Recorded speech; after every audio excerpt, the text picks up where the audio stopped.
Hello and welcome back to a new video on my channel, and this is probably the video I've been most excited to film because it's one of my most anticipated releases in a very long time. Like, when this book was announced, the scream that was scrumped, you could hear it on the other side of the world. It was the best news ever because it's I'm not even gonna wait. You already know it's in the title. But it arrived the other day. I haven't opened it because basically I've been saving it for this weekend, because my plan this weekend is to spend the next 2 days just reading this book. I am going to finish it. I'm going to give you all my thoughts, my feelings. I'm not entirely sure if this is going to be a spoiler, if I'm going to do spoilers or if I'm not yet, because usually I just automatically don't spoil. So I'll just see what I say in the clips, but it will be in the title. I ordered my copy from Waterstones. I pre-ordered it ages ago because it was the exclusive edition. Guys, tell me why the only exclusive bit of this book is like a 2-second interview in it. I might as well have just got it for like £10, but the deed has been done. She's here. I actually cannot believe that this book is real. Basically, this is the new Hunger Games book, and it's a prequel, and it's following the character of Haymitch, and he was a victor from a previous games who was in the Hunger Games. It was quite a prevalent character, and everybody's always asked for his backstory. Like, he won a quarter quell, like, and his games was double the amount of like tribute, so it's like insane. So everybody wants to know his backstory, and Suzanne Collins came through. I'm gonna spend the weekend reading this. You're gonna come along for the ride, and yeah, I am going to just absolutely cement myself into my couch and read this, and I'm not moving. And yeah, the outside isn't gonna see me anytime soon because I'm gonna be here, right here.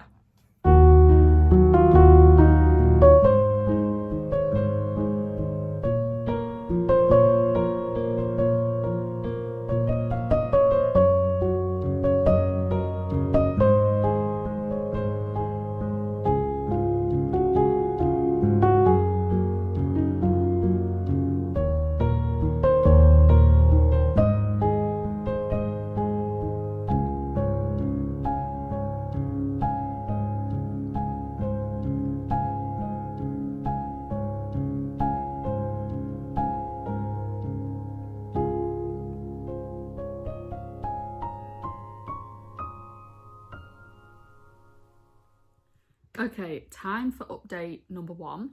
I'm not even that far into it. I am literally 35 pages into this book, but I just got really hungry and I needed a break. So I had my lunch and I'm going to update you because a lot has happened in 30 pages. I've decided I'm just going to do it spoiler filled, purely because there's a lot of Easter eggs in here that relate back to the Hunger Games and I want to talk about them. Haymitch, he's living in the seam. He's got a younger brother and his mother. He basically has like a love interest already. She's called Lenore Dove. She's actually part of the Covey, which is what Lucy Gray Baird was part of, so interesting. So they're very much in love, like all lovey-dovey. Haymitch's birthday is at the start of this book. That's where we start from, and it's obviously also the day of the reapings. The reaping was not what I imagined. I didn't think that's how Haymitch got pulled. Basically, a ton of commotion goes on. The second boy tribute gets shot and Haymitch ends up getting put forward for it because he tried to help and they didn't like that. Also, the bitch in here, Drusilla, horrific. Like, she's playing like the part of which Effie kind of played in the Hunger Games. She is horrific. She is a horrid person. I'm not excited for her. Characters that are in here that we know from the Hunger Games: Katniss's mum and dad, friends with Haymitch, absolutely iconic. So we get a little bit of insight into that, and Plutarch is also quite a prevalent character. I'm intrigued to see, like, where's Plutarch's character gonna go? because you can kind of tell that he's quite nice here, but he's still doing what he's doing. Like, it's tricky. But Haymitch and the 3 other tributes are now heading off to the capital. And yeah.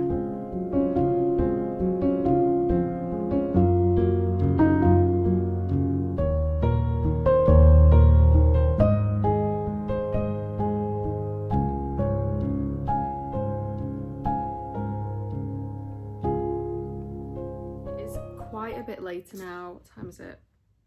What time is it? It's nearly 6:30. I started reading at about 12. At 1 o'clock, I fell asleep. When I woke up, I had to do my washing. I had to empty the dishwasher, but I'm back. I'm up to, as you can see, I'm up to part 2, which is page like 135. And guys, a lot has happened, a lot. So many ties to the original series, like it's insane. And like obviously there would be, but it's just so fun. Like Wyrus and Mags are District 12's mentors, which like I was so gagged. BT is also here. His son is actually in the games in District 4? No, District 3. He's from District 3. BT is mentoring his son because basically BT tried to be a little naughty and go against the capital, so the capital are punishing him, putting his son in the games. I feel like this book, like the capital and like everything they stand for is so much worse than the Hunger Games was. Like they are just like horrific. And we've actually just had a scene where we have a bit more of a conversation with President Snow, and you can see the ties to the Ballad of Songbirds and Snakes. By the way, don't kill me, I haven't read the Ballad of Songbirds and Snakes. I don't know why, I just haven't. I've watched the film obviously multiple times though, but I need to read the book, so there might be like instances in here that tie to the book that I'm not fully aware of. But yeah, there has been a few like little mentions where you kind of get a sense of the Ballad of Songbirds and Snakes. One of the District 12 tributes dead, and that was one Haymitch was really close to, so he was giggity gagged. Being really mistreated, like the whole of District 12's tributes are just being really like badly mistreated. I'm really excited to keep reading. My goal is to hit like page 2. Is there a 3rd part in this book? Yeah, that's at page 255 though. Will I get there? No, I won't. I won't get there today. My aim is to get to there. Highly doubt I'm going to do it, but I want to at least get to like page 200. So yeah.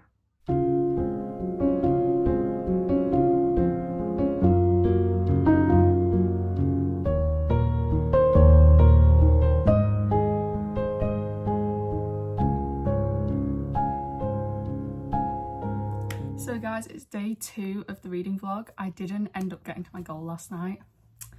I know. I was just really tired, but I did actually, I am 50% technically.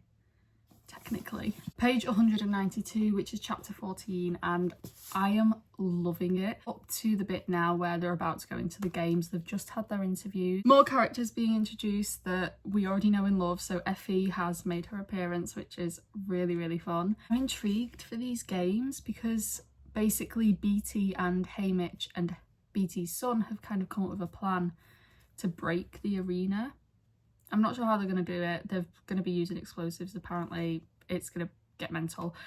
But I'm just intrigued because like what they're going to do if they do it. If you destroyed the arena, wouldn't they just kill you? Like, let me know. I'm going to finish this. So I technically have about 200 pages left. I think it's just under. I do want to finish this today. That's my goal. And yeah, I am going to go out though because I didn't leave the house yesterday, so I'm going to go out at some point. I think just to get a coffee because I have a free one on my account, so I might go get that. But once I get back, this is the POA, the plan of action. Me and this hand symbol like, take it away from me.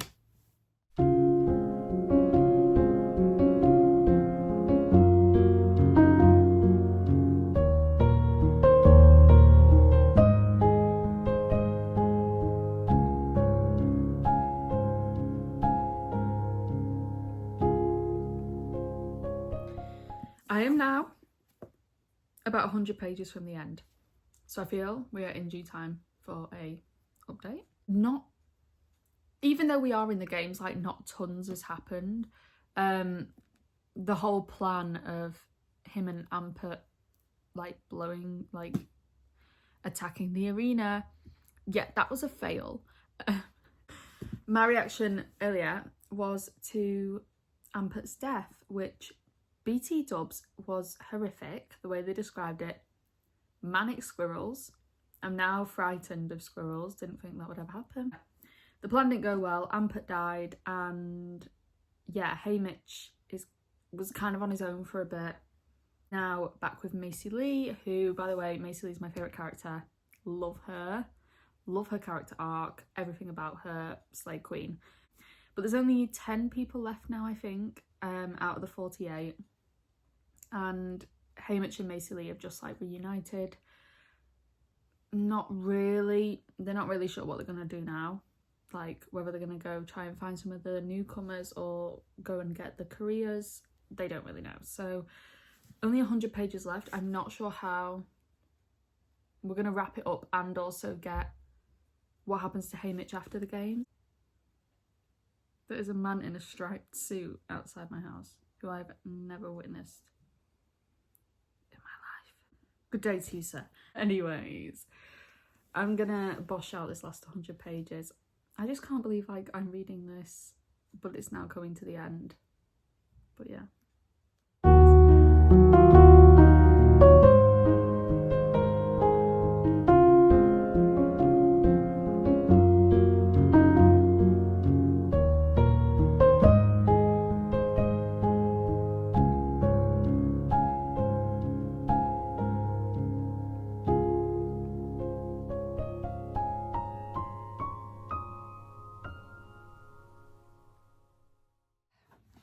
I have finished Sunrise on the Reaping. It's currently, like, what time is it? Like 6:30. I finished this at like 6:30. I just want to talk about it whilst my thoughts are, like, fresh. Firstly though, I want to say I bought the exclusive edition from Waterstones, and it should have had, oh god, I'll just mute this. It should have had the interview with Suzanne Collins in it, and obviously I wasn't going to go looking for that interview before I finished the book because I don't want to spoil anything for myself. Turns out there's no interview in here, so I'm not sure what I paid for. Anyways, back to the book. Sure, but I think it was when Macy Lee and haymitch kind of, like, teamed up again. We unfortunately lost Macy Lee, of course. I really loved her character. I would say her and, well, obviously I love haymitch, but, like, Macy Lee's character I adored. She was so, like, they gave her such a good character arc where she was, like, not very nice girl at the start, but a bit of a bitch, and she was actually such a softie and just so nice to the younger tributes and, like, really cared about people.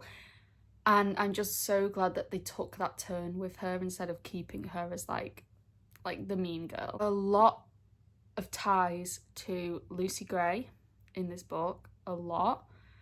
I have my own theories, but, like, I'm gonna actually look up some stuff first before I start talking because I don't want to be making stuff up here. But there's, like, certain characters in here that I feel are very connected to Lucy Gray. Just as once haymitch wins the games, it's basically just really sad, like, really sad. I think the ending is what's brought my star rating down a bit, purely because he goes through so much loss that in those last couple of chapters it is just very repetitive. He's, like, singing Lenore's song over and over in his head, and I just found that, like, I didn't feel like them putting them song verses in the book really added to anything.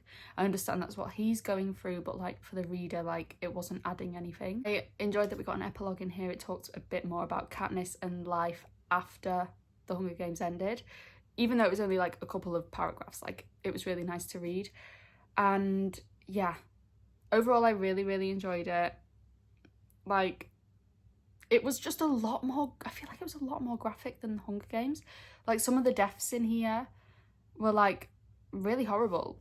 Like, and I don't remember that being the case in the Hunger Games. Like, yes, the deaths were bad, but like these were a lot more graphic and like nasty. My star rating for Sunrise on the Reaping, I'm gonna go with 4.5. Maybe 4. I can't think, guys. I'll put it on the screen. It's either 4 or 4.5. I have not decided yet. Purely because it's hard to like be so gagged by a book when you know exactly what's going to happen. Like, we know what happens to Haymitch, we know what happens to his family, we know how he wins the games, we know what happens from there on in. But I did enjoy having ties and seeing things from a different perspective and seeing characters in a different way. But I had a really fun weekend reading this. I'm just so happy that we got Haymitch's story in a book, finally. Thank you so much for watching this reading vlog. I know I look awful. I didn't move all day. But I just really wanted to like just be comfy and read this book and not do anything and just spend time reading this. So yes, I look awful and I have not moved an inch, but I read the book and I enjoyed it and I filmed this video. So thank you so much for watching this video and I hope you enjoyed it. Let me know your thoughts on Sunrise on the Reaping, and yeah, let me know your favourite character in the Hunger Games as well and we can discuss. So yes, thank you so much for watching and I will see you in my next video. Bye!